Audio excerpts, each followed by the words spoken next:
Are you an established small business owner or aspiring entrepreneur? Would you like professional advice to help your business grow and succeed?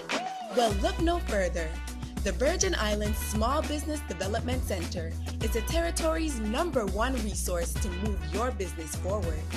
Enjoy no-cost advising, low-cost training, and technical assistance from experts in both the public and private sectors.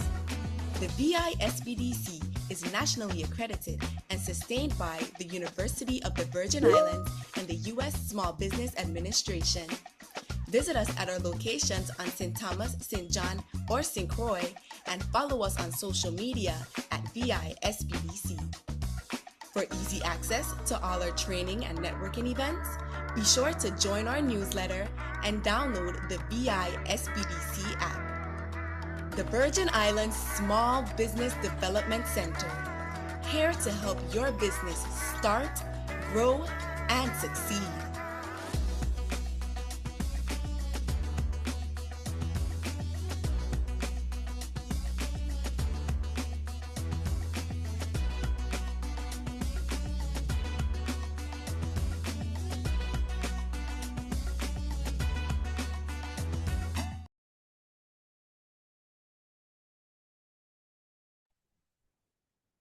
Good morning, everyone. Thank you for joining today's session on SBA Federal Contracting Certifications.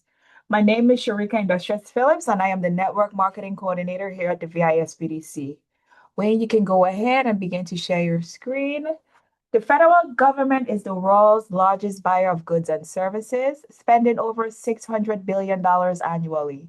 By law, a significant portion of those dollars, 23%, must be set aside for small businesses. But how do you ensure your business is the one winning those contracts? This is exactly what we are covering today. SBA certifications are more than just badges on a website. They are powerful tools that level the playing field.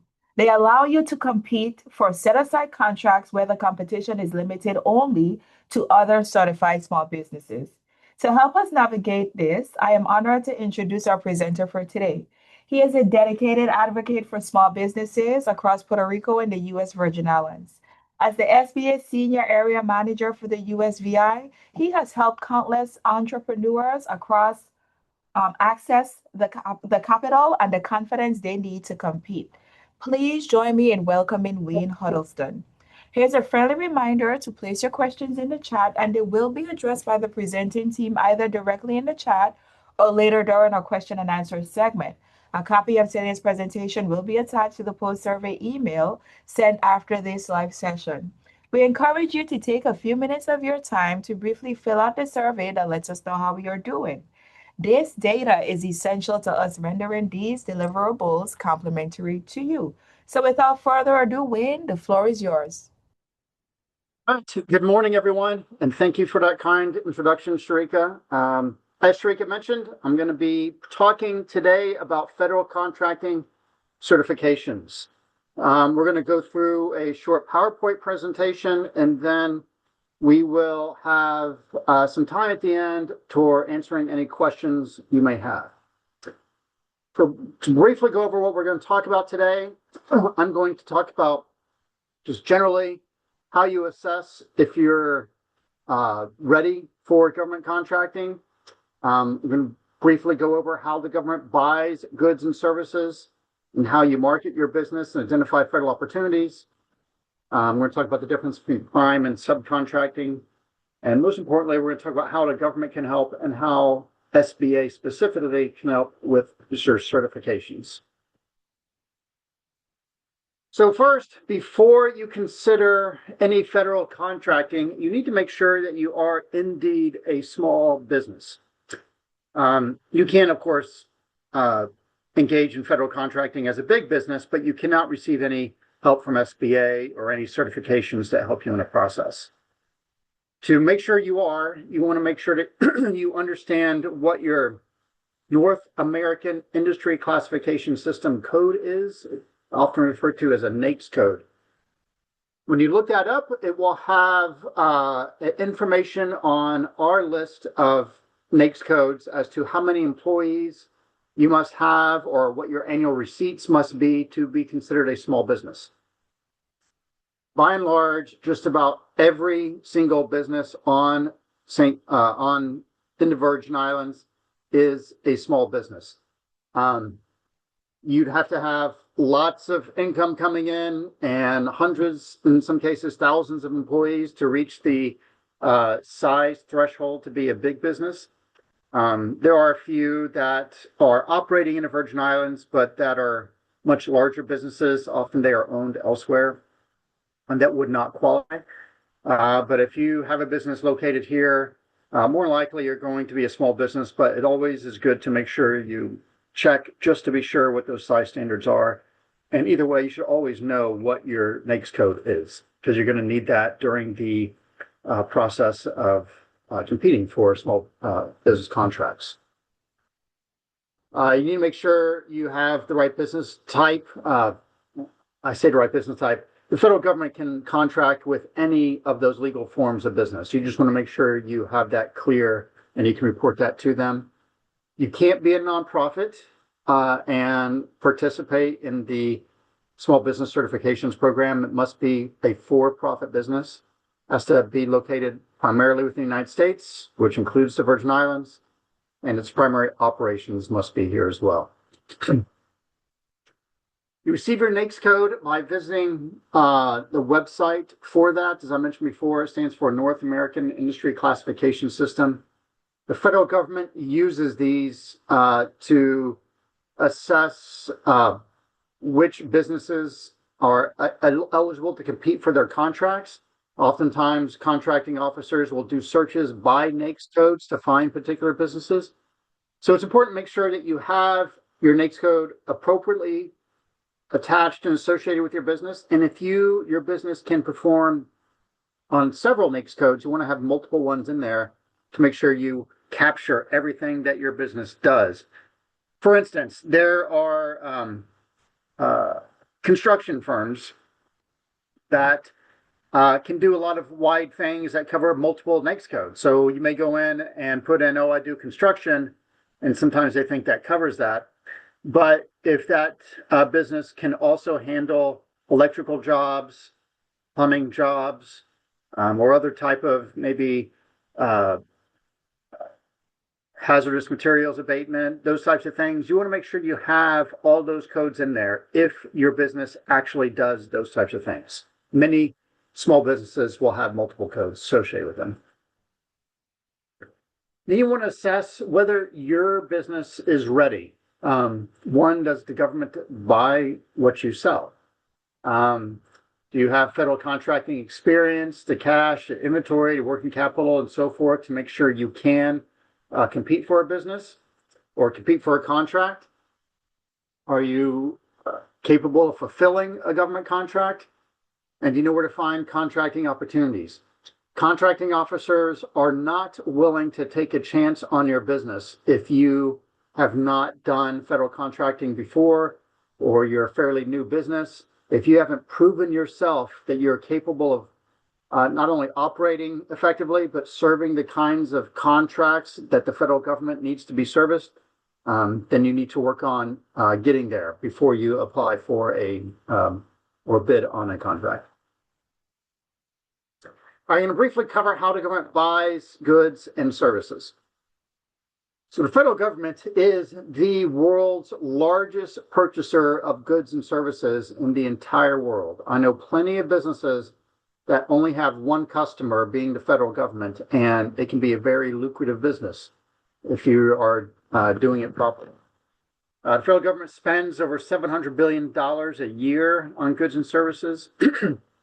But the good news for small businesses is that 23% of federal contracting dollars are intended for small businesses. And that's the goal government-wide, is to provide 23% of those budgeted dollars to small businesses, because the government knows that today's small businesses hopefully will be tomorrow's large businesses. And it's important to constantly invest in entrepreneurship and the growth of small businesses to keep our economy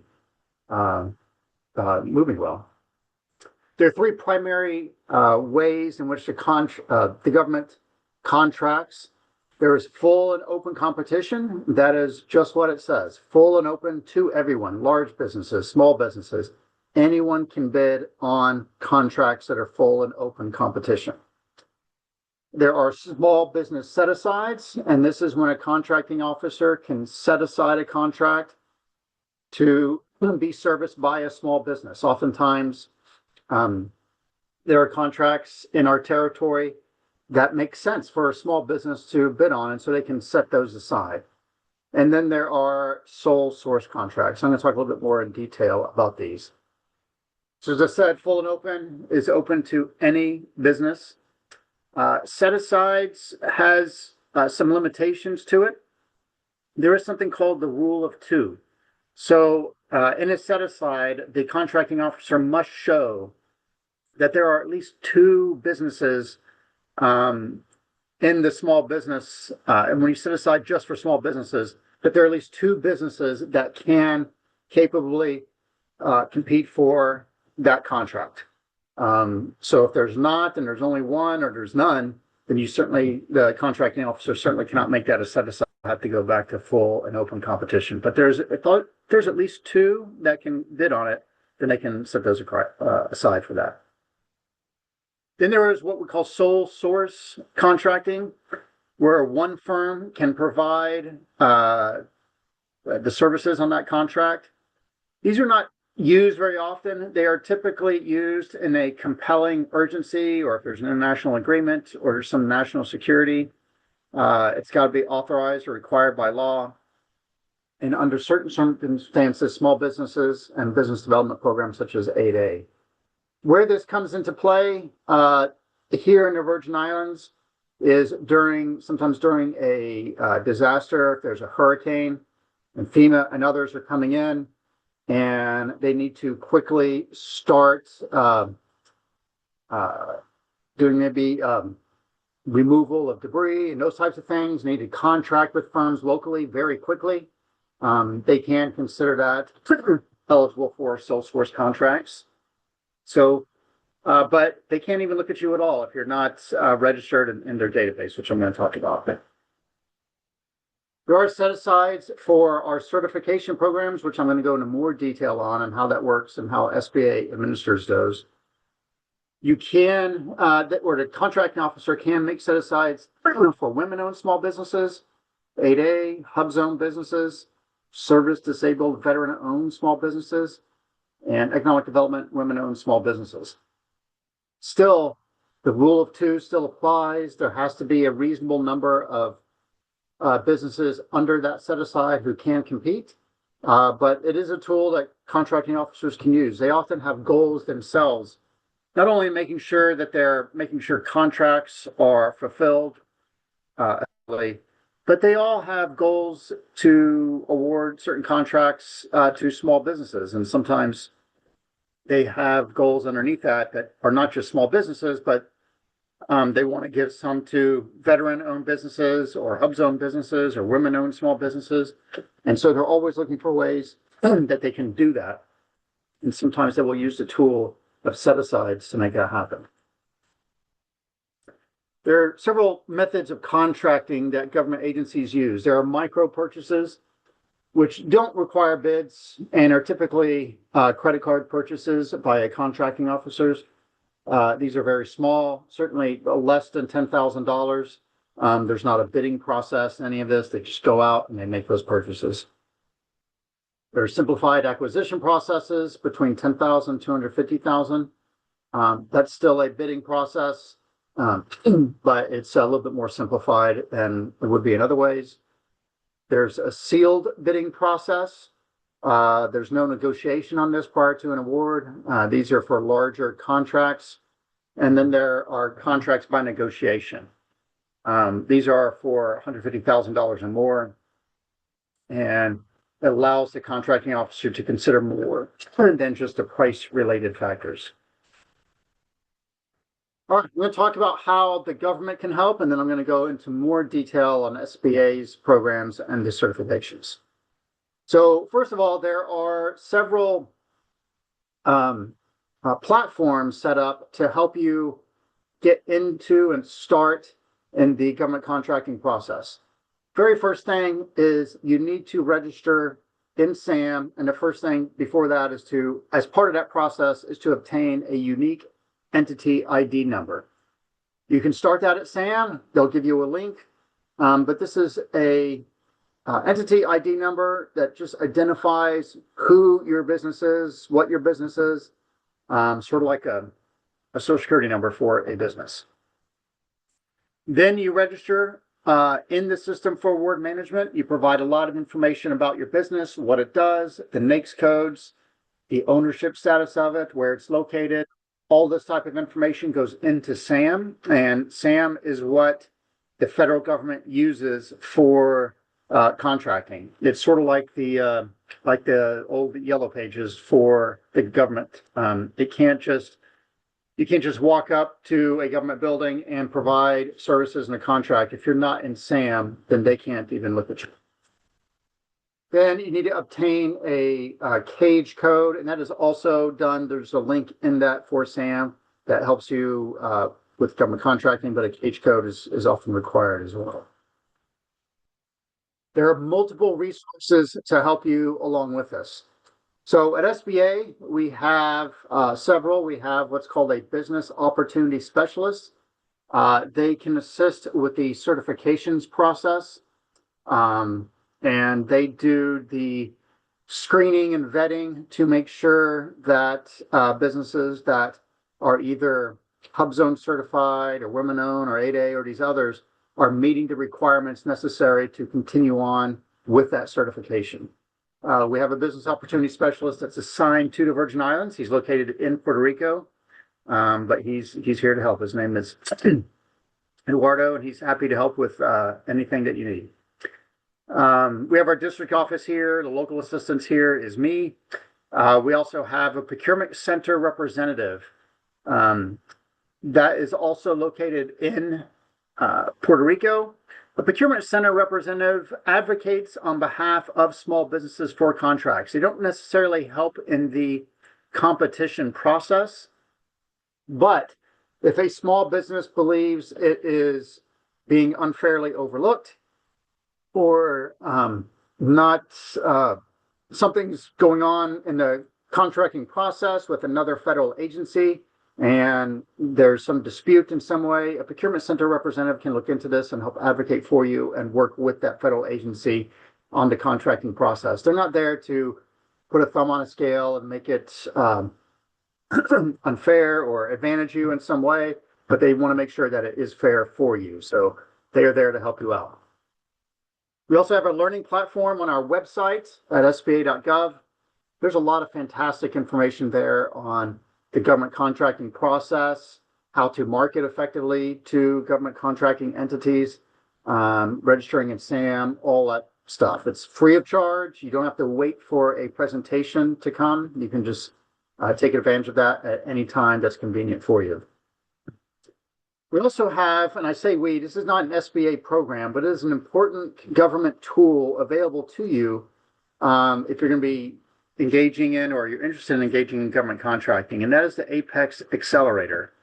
That is here in the Virgin Islands. There's an office in St. Thomas. They also have a representative on St. Croix.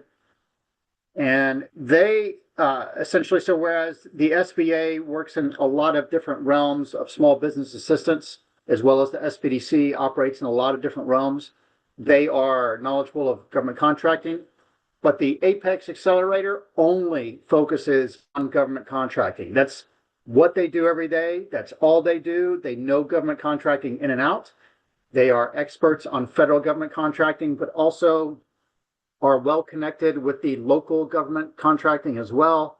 As many of you are familiar, a lot of federal dollars flows to the territory, but then it goes through the territorial government, and territorial agencies will be administering those funds. And the Apex Accelerator can help apply and compete for those contracts as well.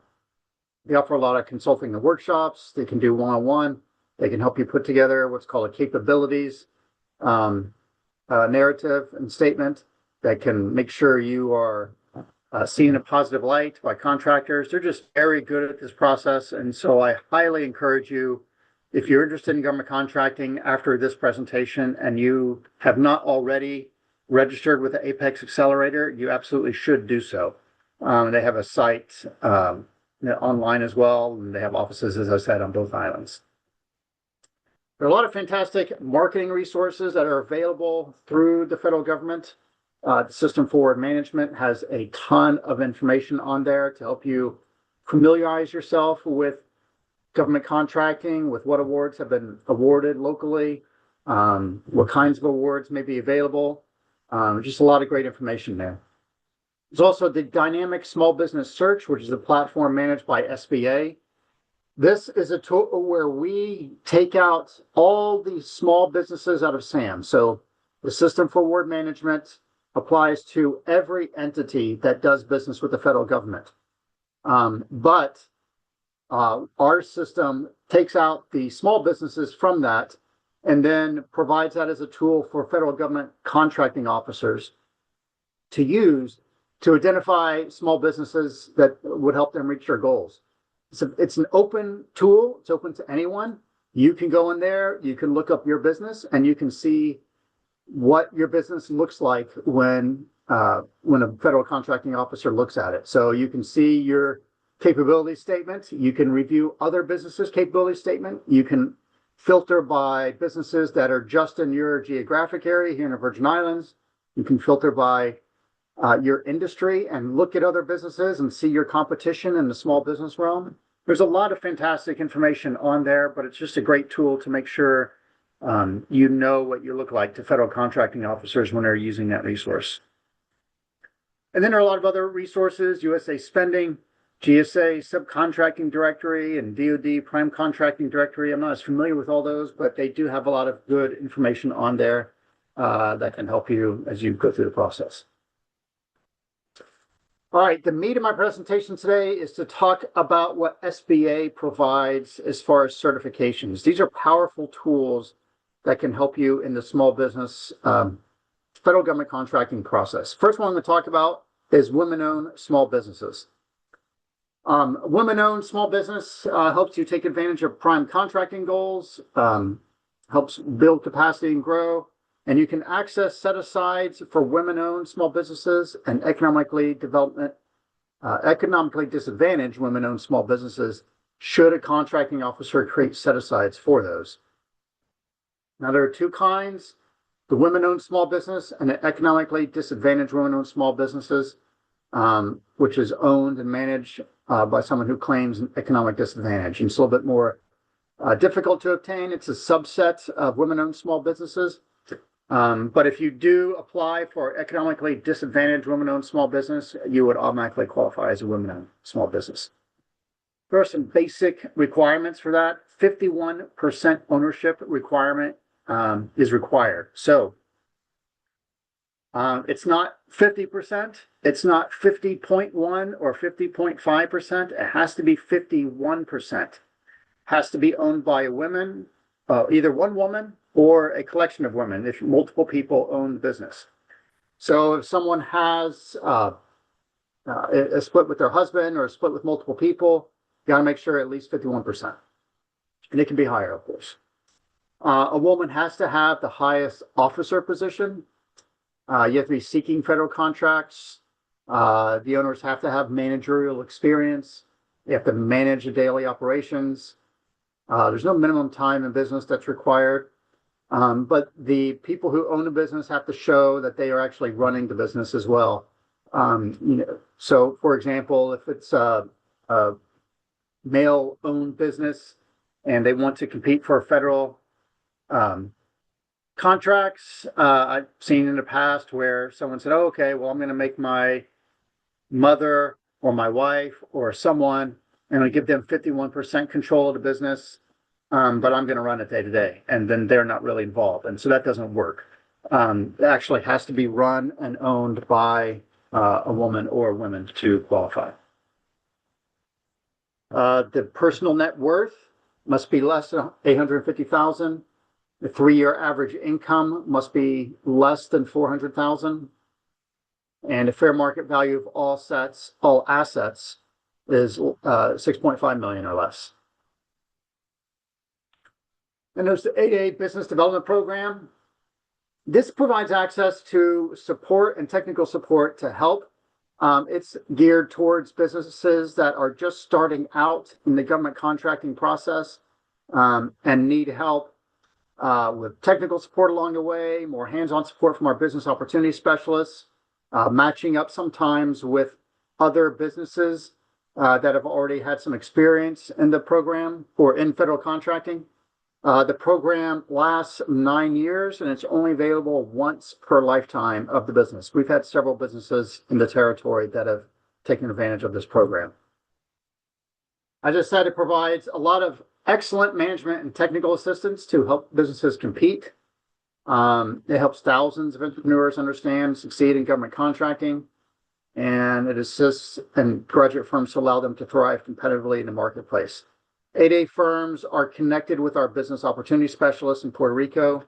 They check in pretty regularly to make sure our business opportunity specialist understands how you're progressing. The BOS, as we call them, is available to 8A firms to provide advice and guidance and assistance. It's just a really good technical support provider that can help you as you go through the program. You need to make sure it's appropriate for you. You need to make sure you have an appropriate commercial and government balance. We're not looking for firms that are solely doing government contracting. They look to make sure that there's a balance between regular commercial work and government balance work and government work. You need to have the ability to market. You need to have the proper NAICS codes. You need to show that there's potential for success. You need to show that there's been a diminished ability to compete and that you've been socially and economically disadvantaged in some way. So this program is not just open to any small business. It's open specifically to businesses that can show that there's been a specific economic disadvantage towards that business that resulted in a diminished ability to compete effectively. You also need to make sure you have the capacity to deliver on federal contracts, that you have sufficient cash flow, that you've demonstrated some past performance, and that you're open to advice on growing your business, because you're going to get some of that. You need to be open to that. It's not for a business that just started yesterday or last year and hasn't really done much of anything. It needs to show that it's legitimately able to start competing for federal contracts. You need to demonstrate that in the application process. There are several rules about that. There's the ownership. It must show, as I mentioned before, social and economic disadvantage. It must be control and management standards that are met. You need to show that it has potential for success, good character, contract information, taking advantage of small business programs. All of this is outlined, and all the information on these is outlined in what's called the Code of Federal Regulations, the CFR. You can find this information here if you're looking at, want to dig into it a little bit more online. But there's a lot of great things on our Learning Center. There could be a whole separate presentation on this program. But there's a lot of great things on the Learning Center. You can look at the Code of Federal Regulations yourself and see exactly what the requirements are and what that looks like. There's a lot of good information out there. I'm just doing a brief overview of it here in today's presentation because we have other certifications to get to. If you qualify for it, you get not only the SBA assistance I mentioned, there's a mentor-protege agreement where oftentimes members that are just starting out an 8A program will be mentored by other businesses that have been in it longer. And then as they graduate through the program and get towards the end of it, those businesses themselves can mentor others that are coming into it. You have to show that you have an effective strategy for growth, a proven ROI, and it makes you eligible for joint ventures as well. To qualify, the business has to have been operating for at least 2 years. In some rare cases, SBA may waive the 2-year business requirement if there's business management experience, technical expertise, adequate capital, successful past performance, and ability to meet the requirements. All those have to be met. So this isn't a case where this more often comes into play where someone has been perhaps managing a significant operation for another business. Maybe they're coming from a large business that's not small, but maybe they were running the entire program for a certain region for a construction firm or something like that. And then someone who has decided to branch out and start their own small business, has the capital needed, has certainly the technical expertise and management experience, has everything in place. They understand how to operate this program. They're just now doing it as a small business. That can make a case to waive the 2-year requirement, but it's not a common thing to be waived. Personal net worth must be less than 850,000, 3-year average income, 400,000 or less, fair market value of all assets, 65 or 6.5 million or less, same as in the women-owned small business program. There are expectations that must be met each year. Each participant in the 8A business program is evaluated each year, and there's a recommendation made as to whether that business continues in the program. Progress is going to be measured, and you make sure that this program is suitable for all firms. And there are firms every year that get kicked out, even in our area, which combines Puerto Rico and Virgin Islands. There are just some businesses that either for one reason or another aren't suitable to continue in the program. It's going to be evaluated each year. There's a developmental stage of 1 to 4 years, and then a transitional stage, which is transitioning out of the program from years 5 to 9. During this process, it is really important and really essential that every business maintains their SAM and their SAM profile, which is uploaded to the Dynamic Small Business Search. But if you get it, it's qualified for set aside or sole source contract awards, which helps agency contracting officers. There's a sole source contract threshold of 7.5 for manufacturing. And there's an opportunity to build capacity. You get access to management and technical assistance programs. This last bullet point is, I think, one of the most powerful parts of it. These technical assistance programs and help that you get from the BOS is really, really helpful. Another certification program we run is one called Veteran Small Business Certifications, or VetCert. This is another set aside that contracting officers frequently look for whenever they can, especially if it's through the Department of War and any of the military branches underneath that. They typically have goals higher than just other federal agencies to provide contracts to veterans. So if you are a veteran and you own a business, you want to make sure you get the veteran certification, have that there, because if you don't have it certified, you can say you're a veteran and so show your information all day long. But if you don't have it certified, then they can't award you a contract under this program. You can also qualify for what's called a service disabled veteran. So essentially, if you're a veteran-owned business, but then you also have a disability rating, you can qualify for a service disabled veteran-owned rating. And these are specific designations that allow you to compete for a sole source and set aside contracts. You have to meet the basic standards, though, just like all the other ones. 51% of the business is owned, controlled by one or more veterans.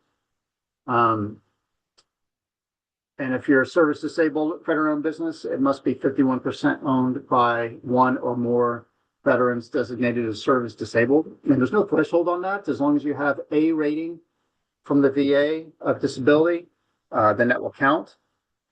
Permanently disabled veterans may still qualify if their spouse or caregiver can assist with daily operations. And this is really more in the case of to meet the threshold of being involved in the daily management of the business. If the business is owned by someone who's service disabled, and perhaps they've become permanently qualified, as long as there are other people, their spouse or others are assisting with the daily operations, they can still qualify.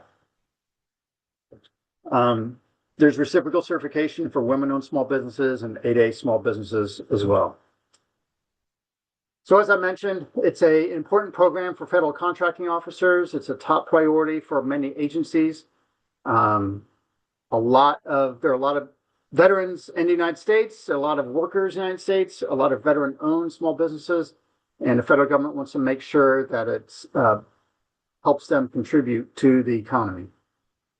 Right now, the database of certified, well, this is actually older. I think it's grown much since then. But in 2 years ago, it was at 25,000 firms. I think it's grown significantly since then. I don't have the updated numbers on that. As a whole, it enables veteran-owned firms to compete for sole source contracts and it helps agencies meet their goals under that program. It facilitates development opportunities and bolsters growth and provides access to more prime and subcontracting opportunities. All right, the last one I'm going to talk about is the historically underutilized business zone, which is called Hub Zone program. This is a really powerful tool that far too many businesses here in the Virgin Islands do not take advantage of, but that could qualify for much easier than many businesses in the United States. It's intended to stimulate capital investment in communities that have been designated by the census as having high unemployment and low economic opportunities. So if a business is in these areas, they could qualify for Hub Zone, and then that allows them to get special preferential treatment in the contracting process. Already talked about some of this. So same thing, there has to be 51% ownership requirement of someone living in a Hub Zone. The business itself must be located in a Hub Zone. And for better or worse, depending on how you look at it, the entire Virgin Islands is considered a Hub Zone. So the Department of Census considers the Virgin Islands as having high unemployment, low economic opportunity, and so it designates the entire territory as a Hub Zone. This is a unique advantage to businesses that operate here. In the States, Hub Zones are designated by certain zip codes, and it's not always easy to maintain that status for a business to be operated there. There's many businesses that operate in Virginia and others that try to compete for federal contracting, and they recognize that a Hub Zone gives them a huge advantage in that process. But they struggle with trying to not only locate their business within a Hub Zone, but then also continue to employ 35% of their employees out of that Hub Zone. I have seen cases where a business that was located in the States was really trying to get Hub Zone status. They had trouble doing so in the States because there were limited geographic areas where they could be. So that they moved their business to the Virgin Islands and set up shop here and employed people here just so they can get the Hub Zone status. And it helped them compete more effectively for federal contracting. There's no minimum time in business, but there are NAICS codes requirements, as I mentioned earlier. When you receive the Hub Zone status, there are site visits that must occur, usually once a year or once every 2 years. There are site visits where someone, and if it's in the territory, usually that's me, comes by in person to verify that the business is actually here, that it's actually employing local employees and meets our criteria. It must recertify every 3 years. Hub Zone, just like the other ones, allows a business to qualify for set-aside or sole source contracting awards. It gives a unique opportunity to build capacity and grow by establishing some joint ventures during a mentor protege program that it also qualifies for. And you get access to special training, management, and technical assistance program, and other things available from SBA. So if you want to apply for any of these federal contracting programs, you do it at SBA. You can apply for it all in one place.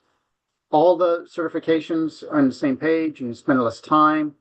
The SBA has worked to really streamline this process a lot more and help integrate that experience across all our SBA programs. So it's one platform you have to go through instead of multiple ones in the past. There is a process for this. The first is to, of course, register in SAM. You can't start the certification process if you're not already registered in there as an entity. So you got to start that first. You register in SAM, you complete all your appropriate application and uploads. And then once you apply with all your documents, you'll receive a submission email that conducts a check of all the documents. If it's valid, you can proceed to the next step. If it's not, you'll get a letter returning it, asking you to submit more information. Now, when you get any letter from SBA saying there's insufficient information, you should respond pretty quickly.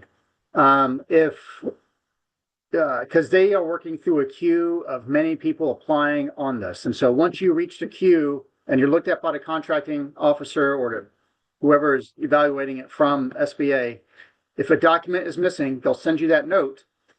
But if you don't return that document or respond within 10 days, then you just go back to the end of the queue. And so you're kind of starting over that process. You want to reply pretty quickly.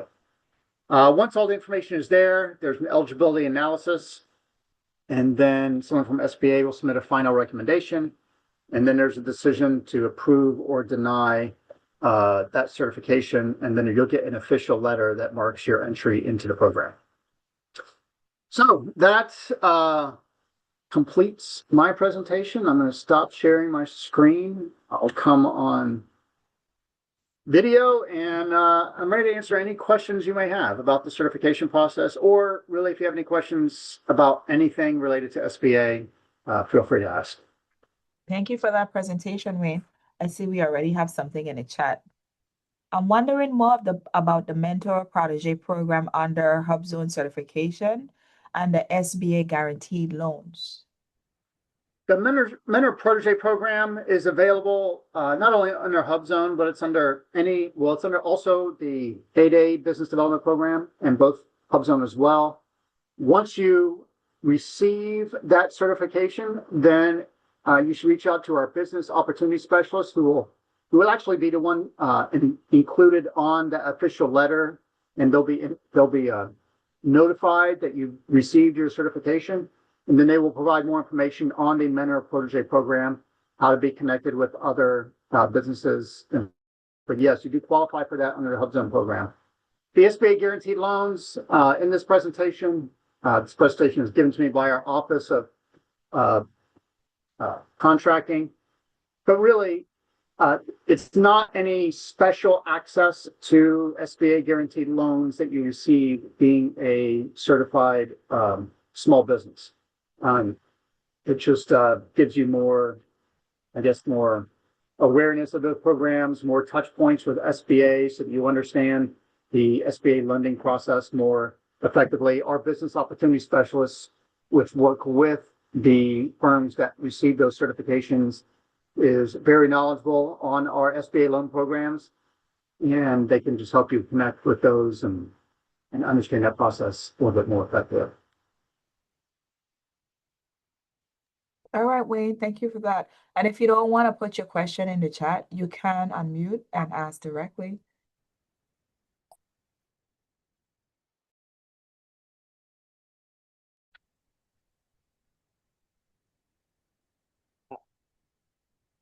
Hey, good morning again. Can you hear me? Well, Yes. good.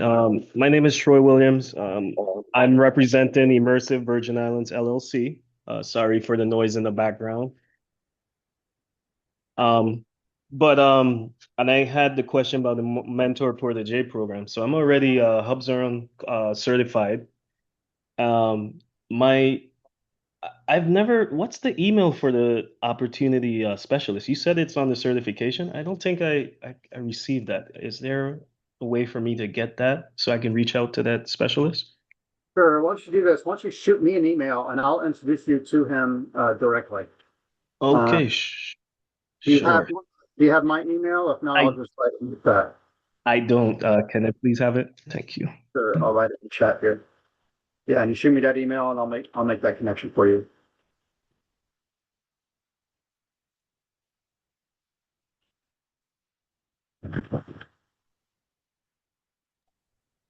All righty, well, there you have it. It's in the chat. Any more questions?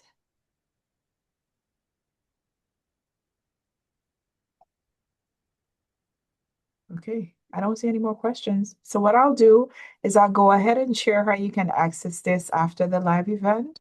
So right now I'm sharing my screen. You should be able to see the SBDC website. So I want you to pay attention to the tabs. Here is training, go down to events. We do want to mention that we have our in-person government contracting and matchmaking summit coming up. It's going to be held territory-wide, both on St. Croix and on St. Thomas at the university campus. On St. Croix, it's going to happen at the UVI Great Hall. On St. Thomas at the 13D Innovation Center. The duration of the event is from 9 a.m. to 3 p.m. So we encourage you to register and attend in person. Here's where you would go to see the SBDC training portal. And if you want to see a webinar that has already passed and you want to watch at your leisure, when you come to this page, I want you to pay attention to the event type, select on demand, search, and it will appear here. And after leaving here, it will be uploaded to the VI SBDC YouTube channel. But in regards of what's to come, we have Wayne returning on April 21st. He's going to be delivering a presentation on business resiliency as disaster preparedness. We close off Financial Literacy Month with VISBDC advisor Darrell Edwards, and he's going to be speaking on Blueprint for Success, a practical guide to writing a business plan. We have our Government Contracting Matchmaker Summit on the 5th happening on St. Croix, and then on the 6th on St. Thomas. We have our Agriculture Business Center, and their target population is farmers and fishers, and they're having a presentation on May 6th. It's helping farmers and fishers thrive, the Community Impact Fund. And then we have on May 11th, VISPDC advisor Liza McCullis. She's going to be presenting the Island Premium brand, marketing quality over price. Wayne returns on May 12th with regards to disaster preparation and mitigation for your business.